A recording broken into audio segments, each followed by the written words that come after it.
나를 따라오라라는 제목으로 설교를 하겠습니다. 나를 따라오라.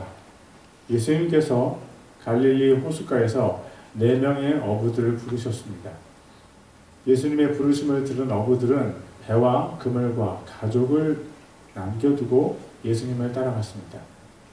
나를 따라오라라는 예수님의 말씀에는 권세가 있습니다. 만약 제가 사람들에게 나를 따라오라고 말한다면 사람들은 아마 코웃음을 칠 것입니다. 그러나 예수님께서 그들에게 나를 따라오라고 말씀하시자 그들은 자기들의 모든 것을 내버리고 예수님을 따랐습니다. 마가복음 1장 16절부터 18절을 읽겠습니다. 이제 그분께서 갈릴리 바닷가를 거니시다가 시몬과 그의 형제 안드레가 바다에 그물 던지는 것을 보시니 그들은 어부더라. 예수님께서 그들에게 이르시되 너희는 나를 따라오라.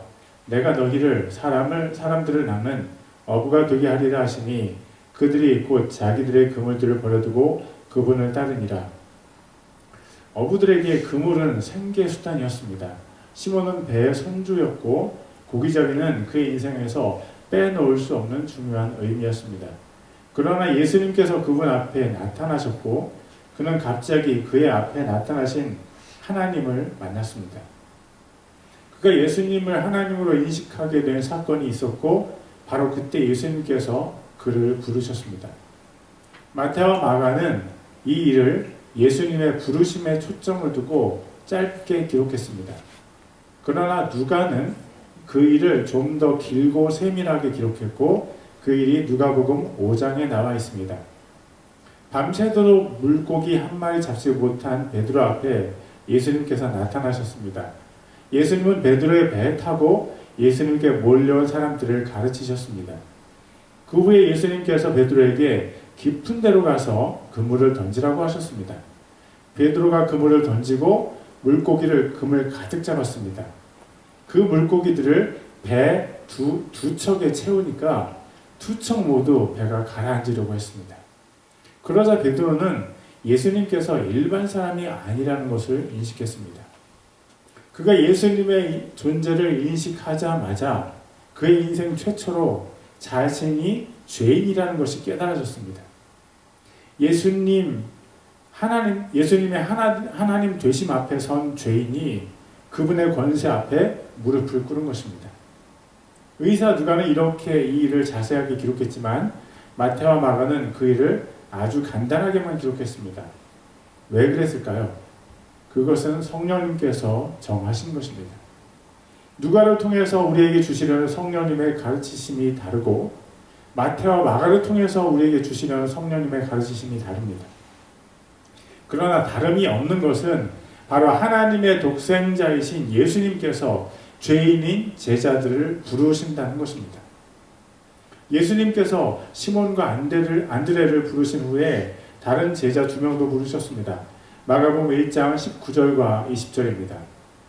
그분께서 거기서 조금 더 가시다가 세베대의 아들 야고보와 그의 형제 요한을 보시고 그들도 배에서 자기들의 그물을 고치고 있으므로 곧 그들을 부르시니 그들이 자기들의 아버지 세베대를 품꾼들과 함께 배에 남겨두고 그분을 따라가니라. 예수님께서 야고보와 요한을 부르시자 그들도 모든 것을 버려두고 예수님을 따라갔습니다. 그들은 자기 아버지와 품꾼들을 버렸고 배도 버렸고 자기들의 생업도 버렸습니다. 오늘 설교 본문은 두 부분으로 나눠져 있고 대상도 다르지만 같은 이야기입니다. 예수님께서 그들을 부르시자 그들이 예수님을 따랐습니다. 여러분은 예수님의 부르심을 받으셨습니까? 네? 무슨 말씀입니까? 우리가 목사나 선교사가 아닌데 무슨 부르심을 받느냐는 질문을 하십니까? 우리는 그냥 평신도에 불과합니다. 정말 그럴까요? 예수님의 부르심은 정말 목사나 선교사에게만 적용되는 것이라고 생각하십니까? 그렇다면 여러분은 성경을 잘못 이해하는 것입니다. 성경은 하나님께서 우리 모두에게 주신 하나님의 말씀입니다. 성경 말씀 중에서 여러분 자신에게 적용되지 않는 구절이 무엇이라고 생각하십니까? 하나님께서 지키기 쉬운 기록만 여러분에게 주셨다고 여러분은 생각하십니까? 절대 아닙니다. 여러분 착각하지 마십시오. 하나님께서는 창세기 1장부터 계시록 22장까지 모든 하나님의 말씀을 우리 각자에게 주셨습니다. 성경의 모든 기록은 우리의 영을 새롭게 하며 우리를 하나님께서 창조하신 본래 모습으로 회복시키시는 능력이 있습니다. 성경은 우리가 이 세상에서 찾을 수 있는 유일한 생명의 책입니다. 성경은 하나님께서 저자이신 유일한 책입니다. 또 성경은 영원히 빛나는 유일한 책입니다. 성경에는 당신의 시작이 적혀 있습니다. 하나님께서 당신을 흙으로 만드셨고 당신의 코에 하나님의 영을 불어 넣으셨습니다. 그래서 당신은 영적인 존재입니다. 또 성경에는 당신의 타락이 적혀 있습니다. 당신은 죄로 인해서 영적으로 죽었습니다. 예수님이 아니면 당신은 영원히 불타는 유황불못에서 영원한 고통을 당할 수밖에 없었습니다. 성경에 의하면 예수님을 믿는 당신은 예수님께 당신의 모든 죄를 빼앗겼습니다.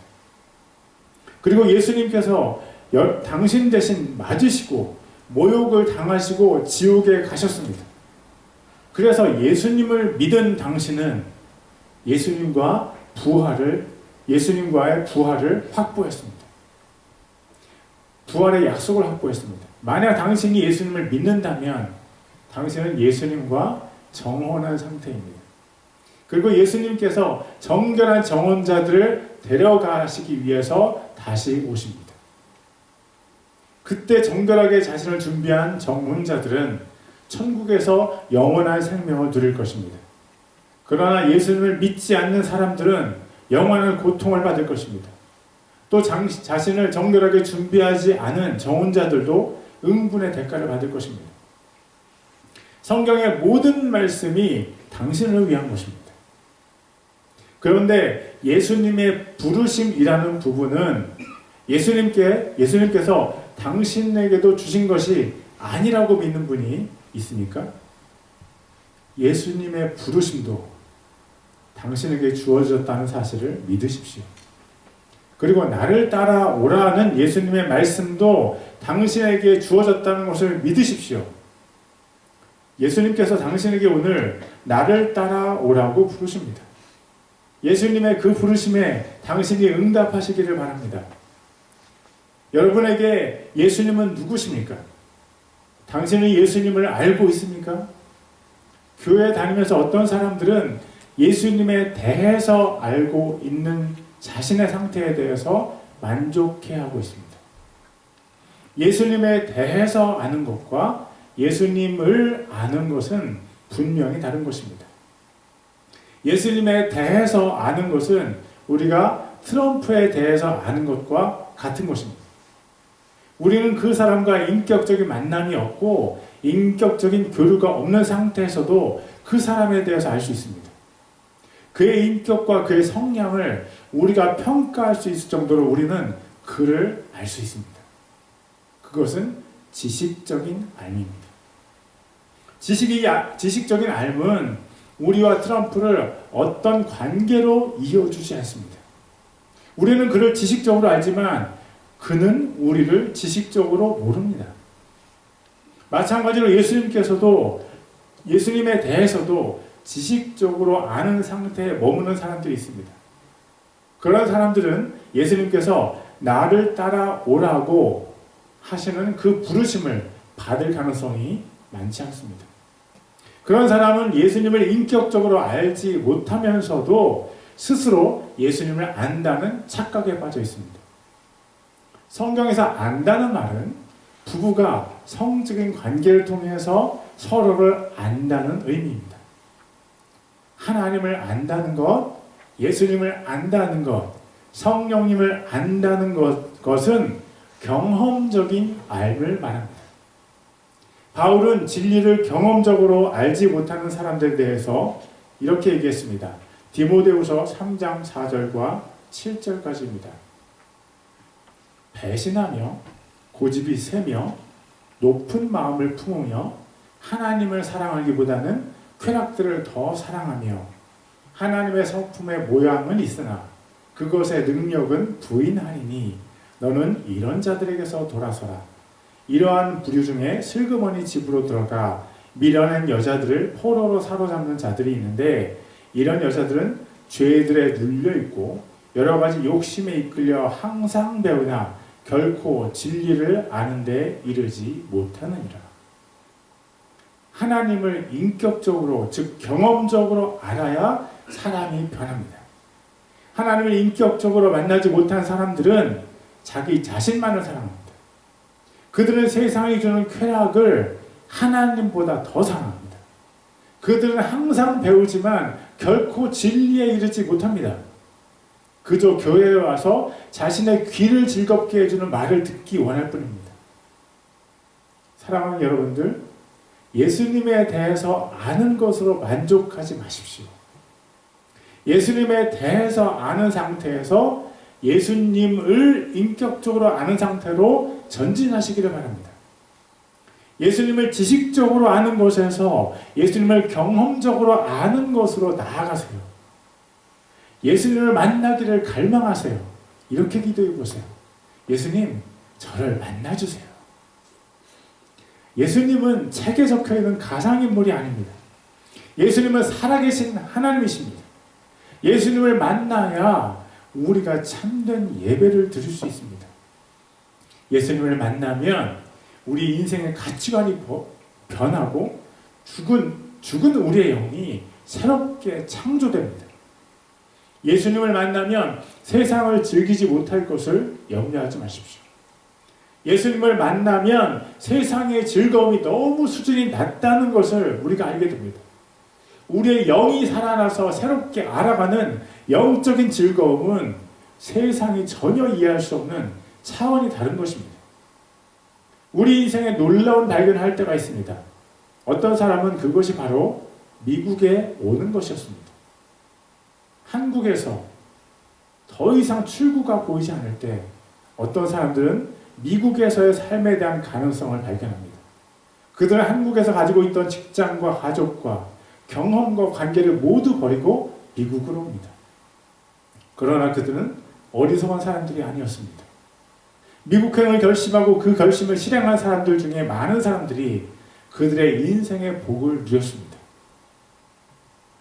오늘 갈릴리 호숫가에서 평생 물고기를 잡던 4명의 어부들도 같은 경험을 가지고 있었습니다. 그들에게 갈릴리에서 어부로 사는 삶은 꽤 괜찮은 삶이었습니다. 그러나 그들의 눈앞에 갑자기 예수님께서 인생의 빛으로 나타나셨습니다. 그들은 구약 성경에서 계시된 메시아가 자기 눈앞에 나타날 것이라고 한 번도 상상하지 못했습니다. 그들은 성결하신 하나님께서 자기 눈앞에 나타나실 것이라고는 상상한 적이 전혀 없었습니다. 그러나 어느 날 갑자기 그들의 눈앞에 한 번도 경험하지 못했던 거룩한 빛이 서 계셨습니다.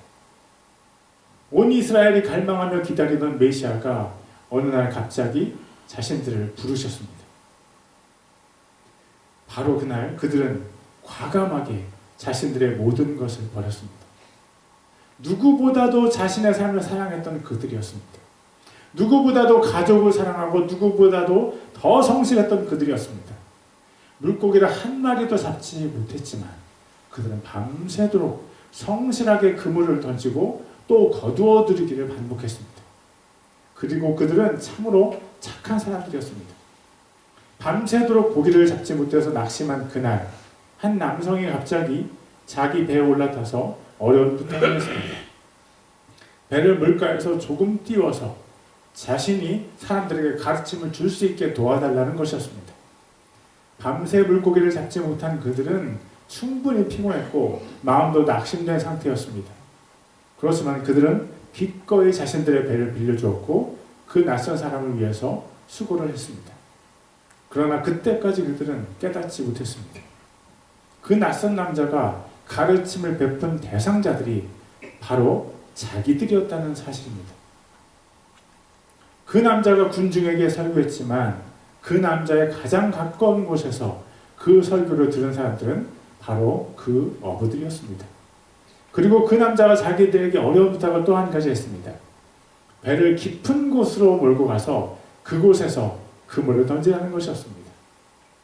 숙련된 어부들에게 물고기 잡는 법을 가르치는 낯선 사람을 그들은 참아주었습니다. 그들은 정말로 착한 사람들이었습니다. 그때 당시 갈릴리의 어부들은 한 번에 여러 개의 그물을 던졌습니다. 그들은 이미 그물들을 씻은 후였지만 그 중에 그물 한 개를 깊은 물속에 던졌습니다. 밤새도록 허탕을 친 이후였기 때문에 물고기가 잡히리라는 기대감은 전혀 없었습니다. 그러나 자기 배에 찾아온 특별한 남자의 부탁을 무시할 수 없어서 그물을 한 개만 던져준 것입니다. 그때였습니다. 그들이 그 남자의 정체를 확인하는 것이 바로 그 순간이었습니다. 밤새도록 한 마리도 없었던 물고기들이, 모든 물고기가 반대편 호숫가에 간 것만 같았던 그 물고기들이 미친 듯이 그 한 개의 작은 그물 속으로 모여 들어왔습니다. 인생에 특별한 일들이 일어나긴 하지만 이 일은 어부들의 모든 판단을 무너뜨렸습니다. 가장 큰 인생의 충격을 이 어부들이 직면했습니다. 어부인 자기 인생에 한 번도 일어나지 않았던 일이 어부가 아닌 고상한 선생의 말에 의해서 일어났습니다. 이런 일은 예수님을 만난 사람의 인생에 보편적으로 일어나는 것입니다. 예수님께서 사마리아의 수가성에서 만난 여인도 그랬습니다. 사마리아에는 이스라엘 민족이 아닌 이방 민족들이 이주해서 살고 있었습니다. 그래서 이스라엘 사람들은 사마리아 사람들을 이스라엘 민족으로 인정하지 않았습니다. 그들은 사마리아 동네를 지나가는 일도 꺼려해서 먼 거리를 돌아서 다녔습니다. 그곳에 예수님께서 제자들과 함께 가셨습니다.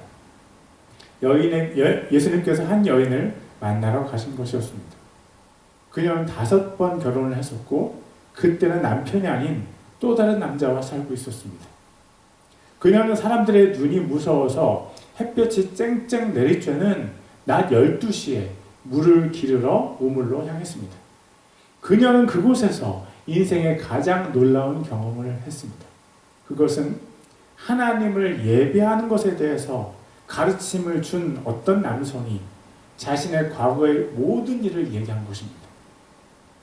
점쟁이들도 사람의 과거를 알아맞힙니다. 그러나 그들은 하나님의 뜻을 우리에게 알려주지 못합니다. 영적인 어두움이 빛이신 하나님을 증거할 수는 없습니다. 그녀의 인생 처음으로 그녀 앞에 영적인 빛이 강력하게 그녀를 비추었습니다. 그녀의 인생 처음으로 사람들에게 예수님의 기쁜 소식을 전할 수밖에 없었습니다. 그분을 만난 기쁨은 그렇게 강력하고 불가항력적인 것입니다. 갈릴리 호숫가에서 예수님을 만난 4명의 어부들에게 똑같은 충격이 전해졌습니다. 그 선생은 그들에게 거룩한 영적인 폭탄을 던졌습니다. 물고기 잡는 사건을 통해서 그분이 어부들에게 자신을 증거하셨습니다. 그분은 다름 아닌 하나님의 아들이셨고 태양보다 더 밝은 영적인 빛이셨습니다. 그들의 인생 처음으로 완전한 거룩함 앞에 선 그들은 자신도 모르게 그분 앞에 무릎을 꿇었습니다. 자신들의 의지와 무관하게 그들은 그분의 부르심에 반응하며 모든 것을 버렸습니다. 예수님은 누구십니까? 그분은 누구도 저항할 수 없는 매력이십니다. 그분은 어떤 사람이든 그분 앞에 서게 되면 자신의 죄를 깨닫게 하시는 거룩함이십니다. 예수님은 누구십니까? 그분은 모든 능력을 파하는 강력이시고 모든 어두움을 심판하시는 빛이십니다. 예수님은 누구십니까? 그분은 사랑이시고 사랑으로 우리에게 다가오셨습니다. 예수님은 누구십니까? 그분은 겸손이시고 날마다 자기 자신을 부인하셨습니다. 예수님은 누구십니까?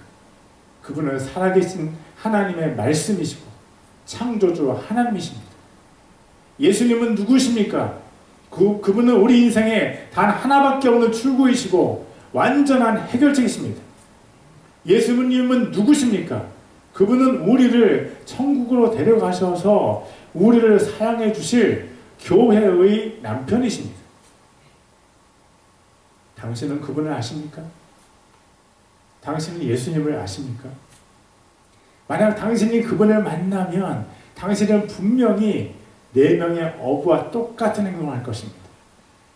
예수님을 진정으로 만난 사람에게는 인생의 그분보다 더 중요한 것이 없게 됩니다.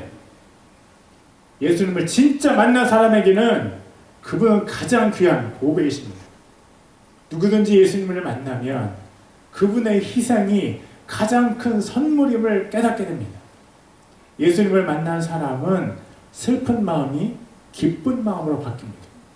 예수님을 만난 사람은 어두움이 물러가고 그의 마음에 빛이 임합니다.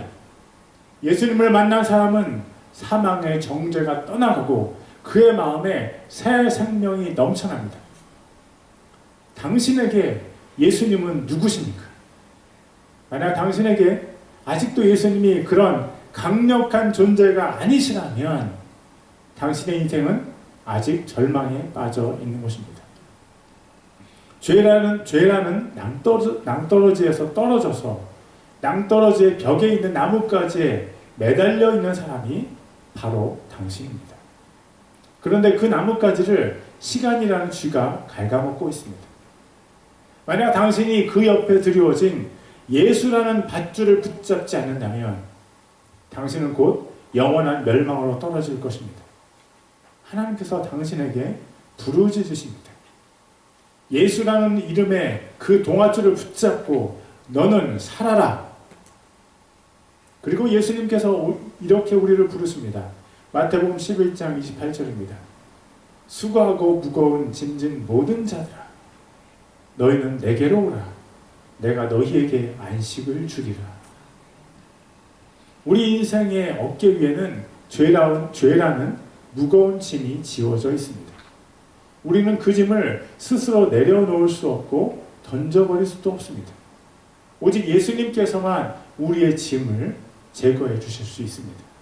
그것은 예수님께서 우리가 진 죄의 모든 짐을 빼앗아서 그분 자신의 어깨에 짊어지시기 때문입니다. 우리에게 영원한 안식을 주시기 위해서 십자가 위에서 자신을 희생하신 분이 바로 예수님이십니다. 베드로와 어부들은 왜 자신의 모든 것을 다 버리고 예수님을 따라갔습니까? 그들의 인생 처음으로 그들이 진리이신 분을 만났기 때문입니다. 너무나 당황스럽게도 그들이 인생 처음으로 100% 순전하신 사랑을 그들이 만났기 때문입니다. 너무나 감사하게도 그분 앞에 섰을 때 그들이 자신의 인생의 의미를 바로 볼 수 있었습니다. 당신은 예수님을 만나셨습니까? 100% 진리이시고 100% 사랑이신 그분과 당신은 눈빛을 교환해 보셨습니까? 당신의 영 안으로 쏟아져 들어오는 진리의 빛을 당신은 경험하셨습니까? 타는 듯한 영의 목마름을 단번에 해결하시는 생명수를 당신은 맛보았습니까? 베드로와 그의 동료들은 마치 시간이 정지한 듯한 그 짧은 순간에 인생의 해답을 만났습니다. 그래서 그들은 예수님을 따라갔습니다. 예수님께 경제적인 이득을 기대할 수 없다는 것은 너무나 명확합니다. 예수님께 육신의 안락함을 기대한다는 것은 꿈에도 생각할 수 없는 것이었습니다.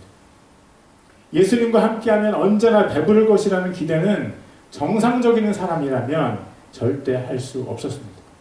그럼에도 불구하고 그들이 자신의 직업을 버리고 예수님을 따라가는 것은 그 모든 부족함을 뛰어넘는 무언가를 예수님 안에서 발견했기 때문입니다. 그들은 자신의 인생을 예수님께 올인했습니다. 당신은 그들 인생의 나머지 부분에 대해서 들어보았습니까? 베드로는 예수님을 따라가서 많은 고생을 했습니다. 그들에게는 눕는 곳이 안방이었고 남들이 주는 대로 먹었습니다. 그들이 먹지 못해 줄이고 잘 곳이 없어서 광야의 이슬에 젖은 적이 한두 번이 아니었습니다. 사람들이 많은 곳으로 가면 문제는 더 심각했습니다. 가는 곳마다 예수님을 반대하는 무리들이 있었습니다. 그들은 예수님을 무시했고 비난했고 시험했고 결국 누명을 씌워서 죽여버렸습니다. 예수님을 따라가던 그들 또한 예수님과 함께 비난을 받고 죽을 위기에 처했었습니다. 예수님께 올인했던 그들에게 한 가지 약속을 주신 예수님은 하늘로 올라가셨습니다. 이것이 그분의 약속입니다. 누가복음 24장 49절입니다. 보라, 내가 내 아버지의 약속하신 것을 너희에게 보내려니와 너희는 높은 곳에서부터 오는 권능을 입을 때까지 예루살렘 시에 머물라 하십니다. 사도행전 1장 5절도 있습니다. 참으로 요한은 물로 침례를 주었을 때 너희는 이제부터 많은 날이 지나지 아니하여 성령님으로 침례를 받으리라 하십니다. 그들을 죽이려는 사람들이 가득한 예루살렘에서 제자들과 함께 모여서 절박하게 하나님께서 약속하신 것을 기다렸습니다. 하나님께서 약속하신 것은 성령님과 권능이었습니다. 예수님께 올인한 사람들이 베드로를 포함한 4명의 어부들만은 아니었습니다. 모두 합해서 120명이나 되는 사람들이 자신들의 모든 것을 걸고 하나님께 간구했습니다. 그때였습니다. 사도행전 2장 2절부터 4절입니다. 갑자기 하늘로부터 급하고 강한 바람소리 같은 소리가 나고 그들이 앉아있던 온 집에 그것이 가득하며 또 불의 혀같이 갈라진 것들이 그들에게 나타나 그들 각 사람 위에 앉더라. 그들이 다 성령님으로 충만하여 성령께서 그들에게 말하게 하시는 대로 다른 언어들로 말하기 시작하더라. 하나님께서 그들에게 성령과 권능을 내려주셨습니다. 갑자기 그들이 120명이 모두 자신의 인생을 걸고 목숨을 바쳐 기도했을 때 갑자기 일이 일어났습니다. 불어난 물에 갑자기 댐이 터지듯이 청명한 하늘에 갑자기 번개가 치듯이 갑자기 하늘이 열렸습니다. 그러나 그 사건을 통해 정말로 갑작스러운 변화가 그들에게 있었습니다. 그들의 인격과 영성이 갑자기 변했습니다. 겁쟁이가 갑자기 용감한 사람이 되었고 무식한 사람에게 하늘의 지혜가 부어졌습니다. 인생의 막다른 길에 서 있던 사람들에게 광대한 믿음의 새 길이 열려졌습니다. 작은 물고기 배를 지휘하던 베드로는 성도들 중에 남자만 8,000명 이상이 모이는 예루살렘 교회의 담임 목사가 되었습니다. 물고기를 더 잡으려고 밤을 새던 베드로는 죽은 사람을 살리고 병든 사람을 고쳐주었습니다. 베드로가 설교하자 백부장 고넬료의 집안에서 말씀을 듣던 사람들에게 성령님께서 임하셨습니다. 그가 나중에 순교까지 했다는 것은 자신의 목숨보다 훨씬 더 값진 것을 그가 얻었다는 사실을 단증해 줍니다. 베드로의 인생은 예수님을 따라가서 큰 복을 받았습니다. 누구든지 예수님을 따라가는 사람들은 상상할 수 없는 큰 복을 받습니다. 그래서 이 시대에도 예수님을 따르는 사람들이 줄을 잇는 것입니다. 그러나 아직도 나를 따라오라는 예수님의 명령에 반응하지 않고 주저하는 사람들이 있습니다. 아직도 하나님께 작은 것 하나 드리는 것도 아까워하는 사람들이 있습니다. 참으로 안타까운 일이 아닐 수 없습니다. 손에 사탕 하나를 들고 있는 아기에게 100불 지폐를 주면서 바꾸자고 하면 그 아기는 절대 바꾸지 않습니다. 100불 지폐의 가치를 아기가 모르기 때문입니다. 사랑하는 하나님의 사람들이요, 아까워하지 마십시오. 당신의 시간과 당신의 돈을 하나님께 드리는 것을 아까워하지 마십시오. 하나님께 당신이 드린 시간과 돈을 하나님께서 100배, 만배로 갚아주실 능력이 있으십니다. 하나님께 그런 능력이 있다는 것을 아는 사람은 하나님께 더 값진 것을 바치기를 주저하지 않습니다. 무엇이 아깝습니까? 손에 쟁기를 잡고 뒤를 돌아보는 사람은 예수님께 합당하지 않습니다. 예수님께 당신의 귀한 것을 바치십시오. 바치지 않고 귀한 것을 얻으려고 하는 사람은 어리석은 사람입니다. 그 사람은 결코 하나님으로부터 귀한 것을 얻지 못할 것입니다. 베드로와 그의 동료들은 예수님을 따라갔습니다. 예수님을 따라간 그들은 뒤를 돌아보지 않았습니다. 자신의 직업과 수입원과 가족과 고향을 모두 버렸습니다. 그러자 하나님께서 그들에게 새로운 직업과 영원한 수입과 영적인 가족과 진정한 고향을 주셨습니다. 하나님을 속이지 않으십니다. 사람이 무엇으로 심든지 그대로 거두는 것입니다. 하늘나라를 위해서 자신의 귀한 것을 심는 사람이 하늘나라로부터 귀한 것을 얻습니다. 예수님께서는 지금도 우리를 부르십니다. 나를 따라오라. 예수님의 초청은 우리의 극단적인 순종을 요구합니다. 2025년 우리 교회가 예수님께 드릴 극단적인 순종이 무엇이 있을까요? 우리는 무엇을 하나님께 드리면서 예수님을 따라갈까요? 첫째, 우리는 하나님의 말씀인 성경을 읽음으로 예수님을 따라갈 수 있습니다. 예수님은 하나님의 말씀이십니다. 예수님의 살을 먹는 것은 하나님의 말씀을 먹는 것입니다. 하나님의 말씀을 많이 먹어야 우리의 영이 살이 찌고 우리의 영의 뼈가 더 강해지고 우리의 영에 활력이 생깁니다. 아직까지 성경을 한 번도 통독하지 않은 분들은 2025년에 성경을 통독해 보세요. 연말에 교회에서 성경 통독 선물을 받는 것을 목표로 성경 읽기를 시작하세요. 성경 통독은 예수님의 뒤를 따라가는 첫째 순종입니다. 둘째는 합심 기도입니다. 예수님을 따라가는 사람들은 기도의 사람이 안 될 수가 없습니다. 예수님께서 가는 곳마다 기도하셨습니다. 예수님께서 밤새 기도하셨고 새벽에도 기도하셨고 십자가 위에서조차 기도하셨습니다. 예수님을 따라가는 사람, 즉 예수님의 제자는 반드시 기도하는 사람입니다. 기도에 헌신되지 않으면서 예수님을 따라간다고 하는 사람은 스스로 착각에 빠져 있습니다. 특별히 2025년도에 우리는 함께 모여서 기도하기를 시도할 것입니다.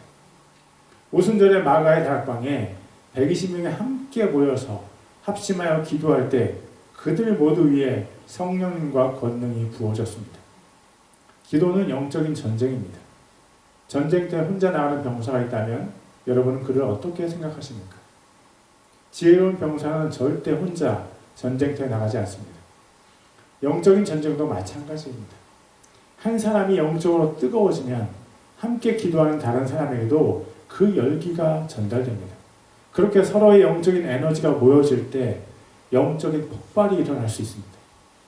함께 모여서 합심 기도를 하는 사람은 더 큰 은혜에 들어갈 것입니다. 하나님께서 2025년에 우리에게 주신 표어가 성령님과 권능입니다. 함께 모여서 합심 기도를 하는 사람은 성령님과 권능이라는 영적인 용광로 속으로 함께 들어갈 것입니다. 셋째는 헌신입니다. 헌신이란 몸을 드리는 것입니다. 예수님께서 우리를 위해서 자신의 몸을 십자가 위에서 헌신하셨습니다. 그러므로 예수님의 헌신을 받은 사람들은 당연히 예수님께 자신의 헌신을 제물로 드립니다. 예수님을 믿으면서도 자신의 몸을 헌신하지 않는 사람은 아직 예수님의 제자가 아닙니다. 그리고 당신은 당신 자신의 헌신을 통해서 예수님의 헌신을 더 깊이 알게 됩니다. 교회는 예수님의 헌신 위에 탄생하였고 성도들의 헌신 위에 꽃을 피웁니다. 그리고 성도의 헌신은 자발적인 것입니다. 시편 110편 3절입니다. 주의 권능의 날에 주의 백성이 아침의 태에서 나오는 거룩함의 아름다움들 속에서 자원하리니 주께는 주의 젊음의 이슬이 있나이다. 주의 백성들은 자발적으로 하나님께 헌신합니다. 하나님께서는 자발적인 헌신을 기쁘게 받으십니다. 여러분이 교회에서 무엇을 섬길 것인지 살펴보십시오. 또 여러분이 예수님의 제자로서 가정과 지역사회를 어떻게 섬길 수 있는지 기도해 보십시오. 헌신은 예수님을 따라가는 자가 자원해서 하나님께 드리는 감사의 예물입니다. 예수님께서 우리를 부르십니다. 나를 따라오라. 2025년 우리 교회가 예수님께 드릴 극단적인 순종이 있습니다. 그것은 성경 통독과 합심 기도와 헌신입니다. 예수님께서 우리를 부르십니다. 나를 따라오라. 우리 모두 예수님의 뒤를 따라갑시다. 기도하겠습니다. Let's pray.